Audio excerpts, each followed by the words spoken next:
This is Umar Ahmed for IFL TV in association with MTK Global via Zoom. I'm joined by Siesta, of course, was at last night's pay-per-view card. Let's start off with your guy, firstly, Luther Clay. Obviously, disappointing night at the office. Firstly, how is he, health-wise? Okay? Hi, man. I talked to him. He was very deflated and disappointed last night.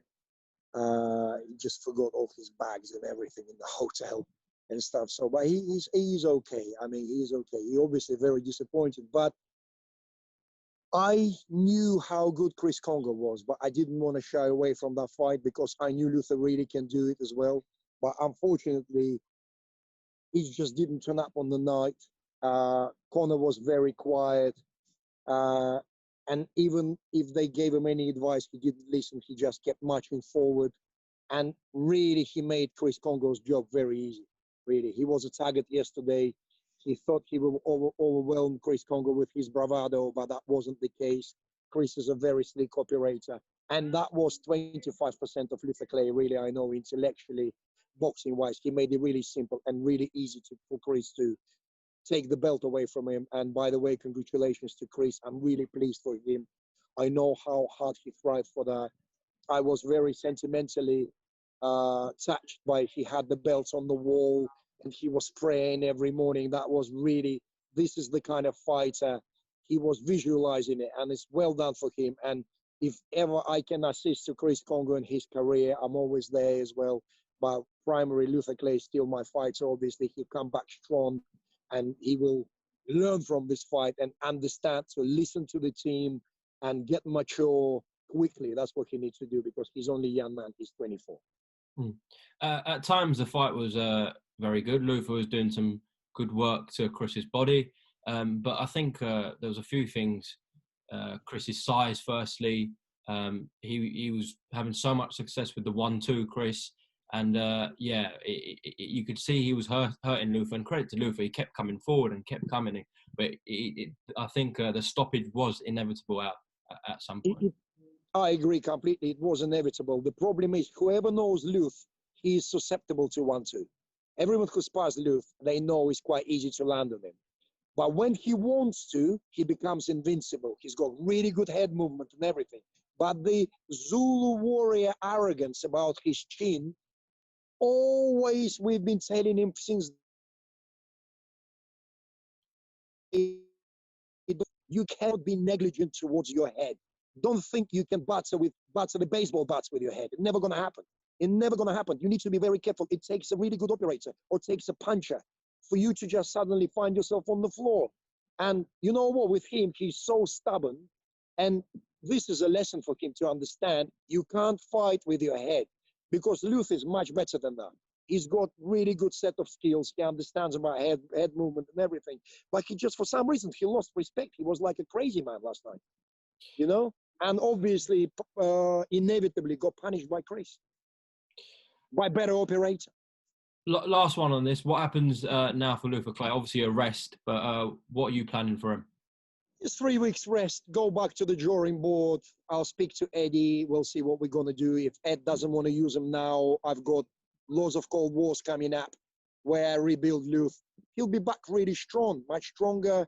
Lots of questions we have. I saw something yesterday that I didn't like. And in general, there's no one to blame, particularly what happened yesterday at all, because I know this accumulative proportion of factors that were around for the last year with Luther Clay that summarized in what happened yesterday.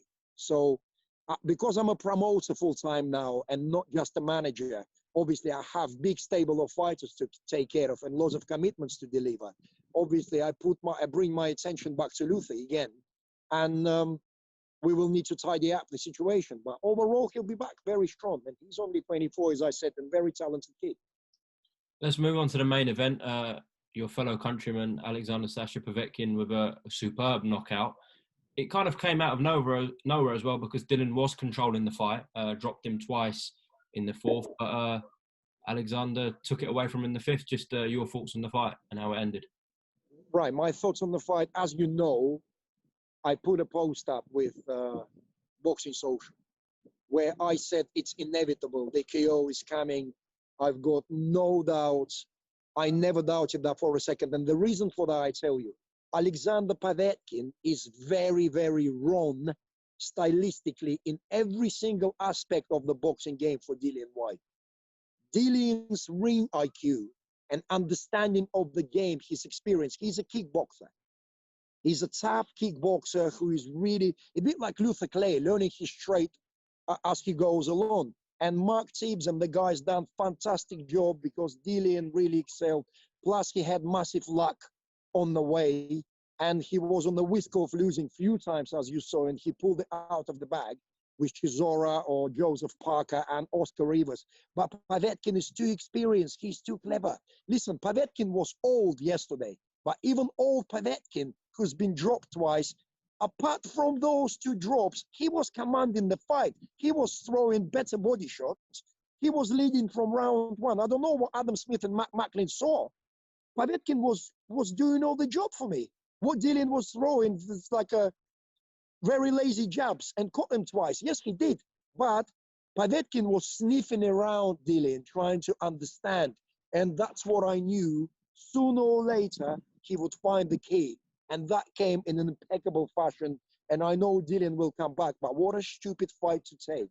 In terms of matchmaking and your mandatory position, this is the worst opponent you can sniff around at that particular time. And that's why I said, and I was a bit arrogant, I know, saying, guys, I'll be wrong. You might think I'm wrong. You might think I'm crazy, but it's under no circumstances. There's no any other result as a KO. And that's what it was. And listen, I'm not Nostradamus. That was just foregone conclusion for me. And for anyone who understands heavyweight boxing. Same outcome in the rematch, Al? 100%. Don't take that rematch. I'm telling you, don't bother. Don't bother. It's just going to end up even worse. Seriously.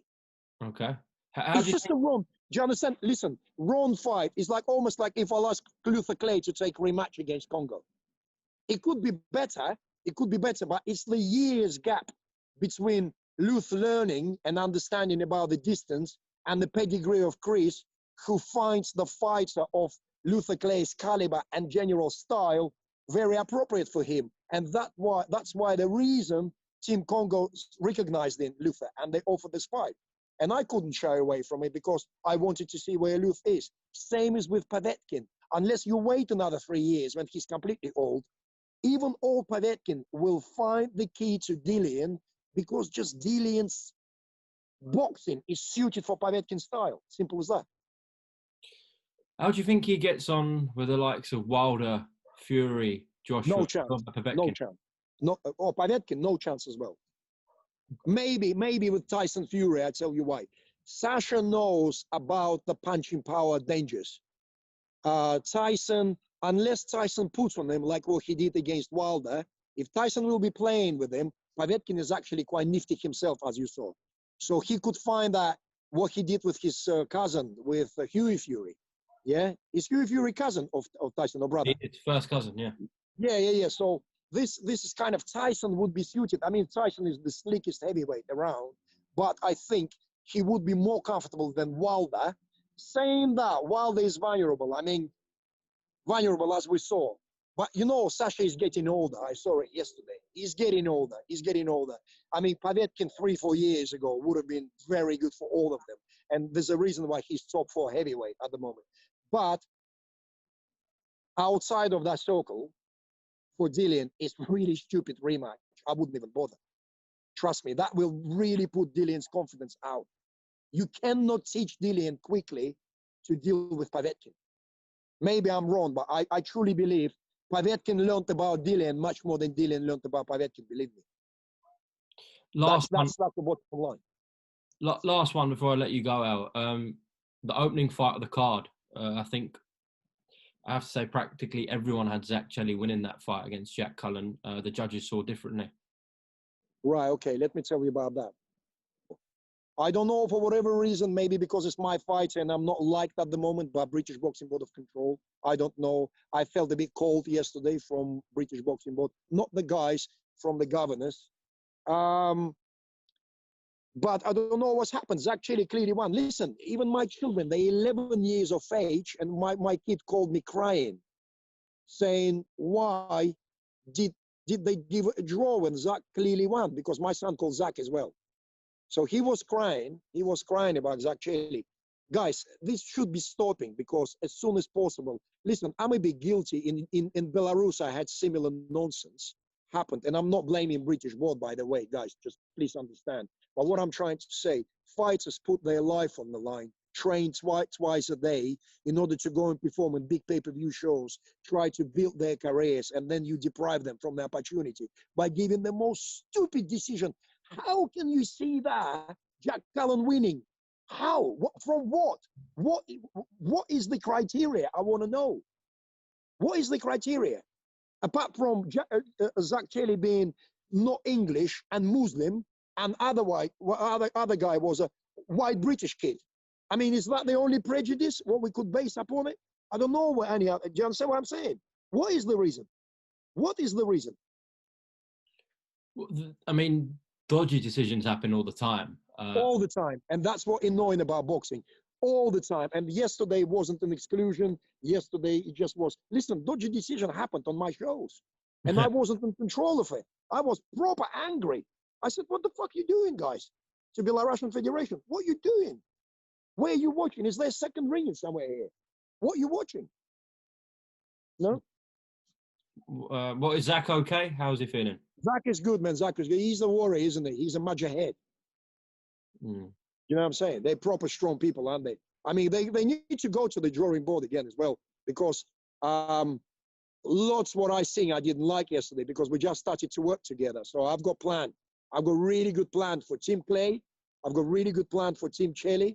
I'm making some signings as a promoter, some British fighters this week coming, which will be announced, really good ones. So, no, man, we're building up. Siesta Boxing building is stable, man. And I think I need to be more involved again on the management and training side. Need to overlook the processes more because I'm now focusing on promotion game and not trusting the teams more, which is I am a control freak by the nature.